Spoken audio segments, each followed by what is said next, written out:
क्या उत्तर प्रदेश के मुख्यमंत्री योगी आदित्यनाथ ने मथुरा को का चैलेंज देकर अखिलेश यादव को फंसा दिया है? इसको विस्तार से समझने के पहले आप योगी आदित्यनाथ के एक्सक्लूसिव इंटरव्यू जिन्होंने टाइम्स नाउ नवभारत पर दिया, उसके इस हिस्से को जरूर सुनिए।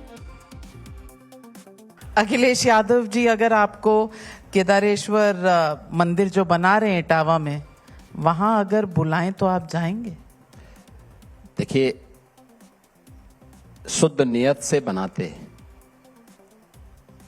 तो अवश्य जाता है, लेकिन नियत साफ नहीं है। लेकिन मैं उनको बधाई दूंगा, देर आए दुरुस्त आए। आखिर उन्होंने मंदिर बनाया ना, लेकिन मैं उनको इस बात के लिए ऑफर दूंगा, श्री कृष्ण जन्मभूमि के लिए भी कुछ आगे की तैयारी के लिए आगे बढ़े। बड़ी बात कह दी आपने योगी जी। और वह करेंगे तो लोग वो करेंगे, उनको आह्वान करना चाहिए। इंतजार रहेगा कि अखिलेश जी आपके आह्वान पर क्या कहते हैं। सुना आपने किस तरीके से योगी आदित्यनाथ ने एक ऐसा दांव चला जिसमें अखिलेश यादव फंस सकते हैं। जैसे जैसे उत्तर प्रदेश के अगले विधानसभा चुनाव करीब आ रहे हैं, वैसे वैसे 80-20 की लड़ाई तेज होती जा रही है। 80-20 का मतलब वोटों के ध्रुवीकरण से है। अब उस लामबंदी का एक सिरा मथुरा के श्री कृष्ण जन्मभूमि से सीधे तौर पर जुड़ने लगा है। अखिलेश यादव का रुख क्या है, वो मथुरा विवाद पर क्या सोचते हैं, इसको जानने से पहले यूपी में 3 धार्मिक केंद्रों के जरिए राजनीति का खेल बदल चुका है, इसको भी समझना आवश्यक है। एक अयोध्या है जहां भव्य राम मंदिर का निर्माण हो चुका है। दूसरा वाराणसी है जहां काशी विश्वनाथ मंदिर का भव्य कॉरिडोर बनकर तैयार है और रोज लाखों लोग आकर दर्शन कर रहे हैं।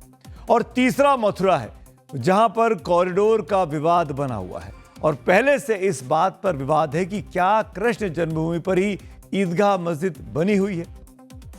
इसमें मथुरा वाला नया विवाद अब पैदा हुआ है अखिलेश यादव के उस केदारेश्वर मंदिर के निर्माण से जो इटावा में अखिलेश यादव बनवा रहे हैं। यह मंदिर हाल ही में सुर्खियों में आया था जब प्रयागराज के माघ मेले में इसको भी स्थापित करने की मांग अखिलेश यादव ने की थी। सुनिए। जो आयोजन कर रहे हैं, मैं उनसे कहूंगा कि हमारे केदारेश्वर मंदिर के भी वहां पर कुछ स्थापना करें। इटावा में लाइन सफारी के पास ही अखिलेश यादव अपनी पहल से केदारेश्वर मंदिर बनवा रहे हैं। 5 साल पहले इसका निर्माण शुरू हुआ। यह भव्य मंदिर बिल्कुल केदारनाथ की तर्ज पर बनाया जा रहा है। इसमें नेपाल से शालिग्राम शिला लाकर गर्भगृह का निर्माण किया गया है। इस मंदिर के निर्माण में लोहों का इस्तेमाल नहीं बल्कि पारंपरिक पत्थरों का इस्तेमाल किया जा रहा है। अखिलेश यादव के इस मंदिर निर्माण पर योगी आदित्यनाथ का आरोप है कि यह काम अखिलेश यादव शुद्ध नियत से, शुद्ध मन से नहीं कर रहे हैं। इसी पूरी कहानी पर एक खास बात यह हो जाती है कि अखिलेश यादव को फंसाने की कोशिश में योगी आदित्यनाथ सियासी तौर पर लग गए हैं। आज 80-20 में 80 की लड़ाई की बात होगी तो बीजेपी के लिए हिंदुत्व की लड़ाई है। वही अखिलेश यादव के पीडीए में 2 हिस्से यानी पी और डी यानी पिछड़ा और दलित, ये 80% हिंदू धर्म का हिस्सा है।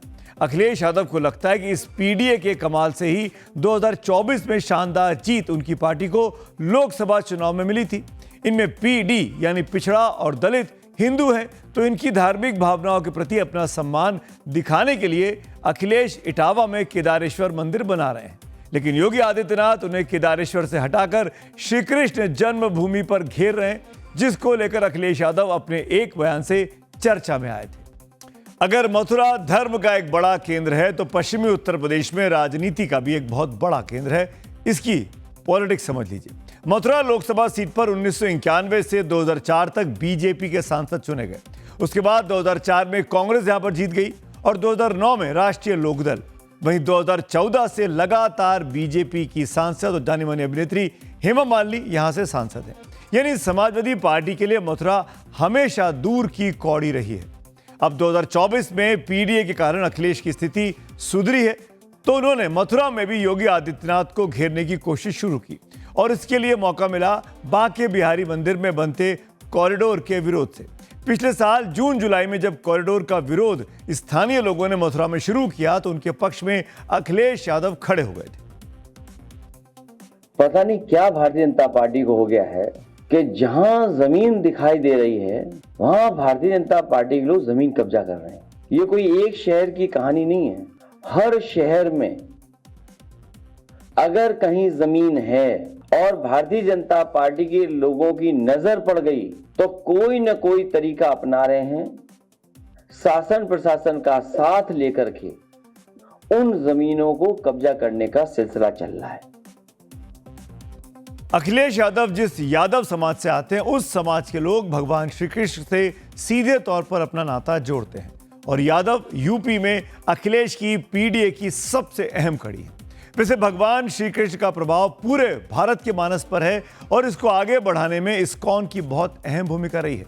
पश्चिम बंगाल में जहां पर भी चुनाव अनाउंस होने वाले हैं अभी 2 महीने में, उस इस्कॉन के कार्यक्रम के जरिए गृह मंत्री अमित शाह कृष्ण भक्तों के दिलों तक पहुंचते आज दिखाई दिए और वहां पर उन्होंने श्री कृष्ण को लेकर नारे भी लगाए। आज दोपहर की बात है। चुनाव बंगाल में सिर पर है और बंगाल का चुनाव सिर से उतरेगा तो यूपी का चुनाव सिर पर सवार हो जाएगा। CSDS लोकनीति के मुताबिक 2024 के लोकसभा चुनावों में यूपी में यादवों का 15% वोट ही एनडीए को मिला था, जबकि 82% वोट इंडिया ब्लॉक को गया था, जिसमें अखिलेश यादव ही सबसे अहम कड़ी है। वहीं पिछड़े वर्ग की बात करूं तो 61% कोयरी और कुर्मी वोट एनडीए को मिले थे, जबकि 34% इंडिया ब्लॉक को। इसके अलावा अन्य पिछड़ी जातियों यानी ओबीसीज की बात करें तो एनडीए को 59% वोट मिले, जबकि इंडिया ब्लॉक को 34%। इससे साफ है कि ओबीसी यानी पिछड़ी जातियों में यादव समाज को हटा दें तो बीजेपी की अगुवाई वाली एनडीए का बोलबाला ही माना जाएगा। बीजेपी की कोशिश पूरे हिंदू वोट को अपने पक्ष में करने की है। इसको आप उप मुख्यमंत्री ब्रजेश पाठक के उस बयान से समझ सकते हैं जिसे उन्होंने मुझसे ही बात करते हुए कल दिया था। हर व्यक्ति शंकराचार्य नहीं लिख सकता। हर व्यक्ति हर पीठ के आचार्य के रूप में जाकर के जहां तहां वातावरण खराब नहीं कर सकता। उन मर्यादाओं का पालन सबको करना होगा। और अगर वो शंकराचार्य थे तो क्यों आप लोगों ने लाठीचार्ज किया था वाराणसी में? क्यों एफआईआर लॉन्च किया था? आप नैतिकता की बात करते हैं।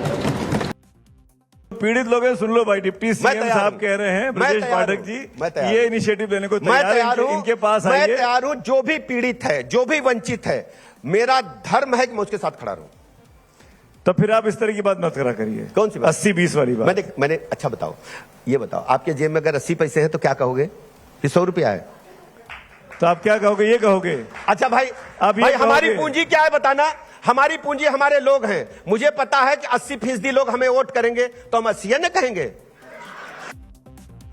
अब सारा मामला 80 वर्सेस 20 का आ गया है। अब 20% वोट के दावेदार अखिलेश यादव और राहुल गांधी हैं तो मायावती भी है और अब तो ओवैसी भी कह रहे हैं कि वो यूपी में आएंगे, चुनाव लड़ेंगे, दमदार तरीके से लड़ेंगे। तो मुख्यमंत्री योगी आदित्यनाथ तो ओवैसी को चैलेंज भी कर रहे हैं कि आ जाइए यूपी में, क्योंकि इससे बीजेपी को ही इनडायरेक्टली फायदा हो रहा है। ओवैसी जी कह रहे हैं हिजाबी मेयर बन गया है, हिजाबी मुख्यमंत्री बनेगा अब उत्तर प्रदेश में और देश में हिजाबी प्रधानमंत्री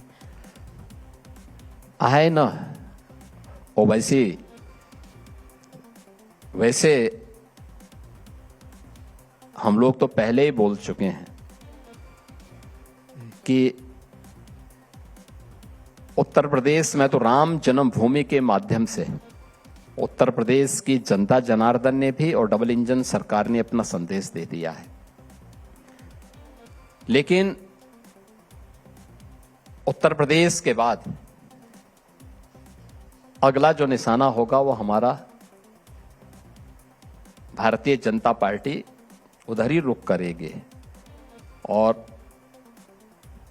उनकी पीड़ा सबसे ज्यादा इस बात को लेकर के है कि कहीं हैदराबाद को ये भाग्यनगर न बनाते हैं और भाग्यनगर से भयभीत होकर के वे इस प्रकार का राग अलाप रहे हैं। मेरा मानना है ओबीसी को मुस्लिम का एक पक्ष भले ही समर्थन करता हो, यूपी में फिलहाल उनके लिए कोई भी स्कोप नहीं है। यूपी के 2 बड़े पॉलिटिकल प्लेयर हैं बीजेपी और समाजवादी पार्टी। इन दोनों की बात विस्तार से की गई। मुख्यमंत्री योगी आदित्यनाथ की और समाजवादी पार्टी के अध्यक्ष अखिलेश यादव की इत्मीनान से आपने बात सुनी पिछले कुछ मिनटों में। अब तीसरे प्लेयर, एक और बड़ा प्लेयर जो कि यूपी में रहा है, और वो है बीएसपी यानी बीएसपी सुप्रीमो मायावती का। उनकी बात किए बगैर यूपी की बात पूरी नहीं हो सकती। उन्होंने भी 2027 का चुनाव एकला चलोरे के अंदाज में लड़ने का ऐलान एक बार फिर से आज दोहराया है। सुनिए। इनसे गठबंधन करने से बीएसपी को केवल नुकसान ही नुकसान होता है, फायदा नहीं। और इसलिए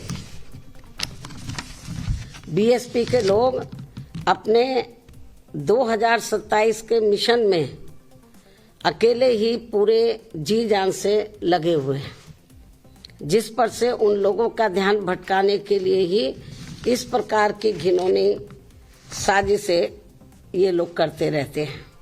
ऐसे में पार्टी के सभी लोगों से यही अनुरोध है कि वे ऐसी अनर्गल व मनगढ़ंत बातों पर कतई भी ध्यान ना दें। तो सुना आपने, बहन मायावती कह रही हैं कि 2027 में यूपी की सत्ता के लिए एक दावेदार वो भी हैं, और वो मान रही हैं कि 20 साल पहले जिस तरह अपने दम पर सत्ता हासिल उन्होंने की थी, वैसे ही इस बार भी कर लेंगी। उसको आप इस तस्वीर से जरा समझिएगा। आज जब प्रेस कॉन्फ्रेंस के लिए मायावती निकली तो भगवान गणेश की मूर्ति वाली इस तस्वीर के सामने से गुजरी, ये आप देख रहे हैं। और इस तस्वीर को उन्होंने खुद एक्स पर पोस्ट भी किया, यानी उस तस्वीर में मायावती के साथ गणेश जी की मूर्ति साफ स्पष्ट दिखाई देती है।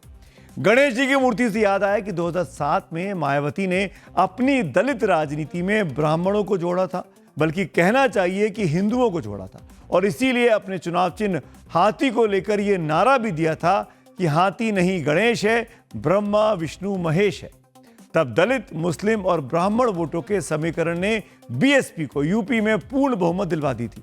मायावती के रुख से लगता है कि वो उसी समीकरण को फिर से इस बार आजमाना चाहती हैं, लेकिन तब से अब तक हालात बहुत बदल चुके हैं। 2007 में जब चुनाव में बीएसपी उतरी थी तो प्रदेश की नंबर 2 पार्टी थी और उसके विधायकों की संख्या 98 थी। बीएसपी को 23% वोट मिले थे, लेकिन आज विधानसभा में बीएसपी का सिर्फ एक विधायक है और 10% से ज्यादा वोट गिरकर 13% पर उसका आंकड़ा आ गया है। 2007 में बीजेपी काफी कमजोर हो चुकी थी और असली लड़ाई समाजवादी पार्टी और बसपा में हुआ करती थी, लेकिन आज बीजेपी उत्तर प्रदेश की सबसे ताकतवर पार्टी है, जिसने लगातार 2 बार पूर्ण बहुमत की सरकार प्रदेश में बनाई है। 2007 का वो चुनाव काशीराम के निधन के साए में हो रहा था, जिन्होंने भारत में दलित राजनीति को सत्ता की चाबी बनाया था। फिर उस वक्त मायावती के साथ जितने राजनीतिक दिग्गज थे, वो सभी बीते 20 सालों में धीरे धीरे उनका साथ छोड़कर जा चुके हैं, और खुद दलितों के भीतर भी एक तबके का समर्थन अब मायावती से छिटकता दिखाई दिया है। हालांकि मायावती पर बीजेपी इस वक्त काफी सॉफ्ट दिखाई दे रही है, क्योंकि उसको मायावती को आगे बढ़ाकर उसको लगता है कि वो पीडीए का काट ढूंढ सकती है। सुनिए। अगले चुनावों में बसपा और भाजपा के बीच कोई समझदारी हो रही है? नहीं, मेरी कोई बातचीत नहीं है। मैं आपसे कहकर जा रहा हूं, मैं उनके बारे में चर्चा मैंने आपसे किया है जिनके सवाल आपने हमसे पूछे।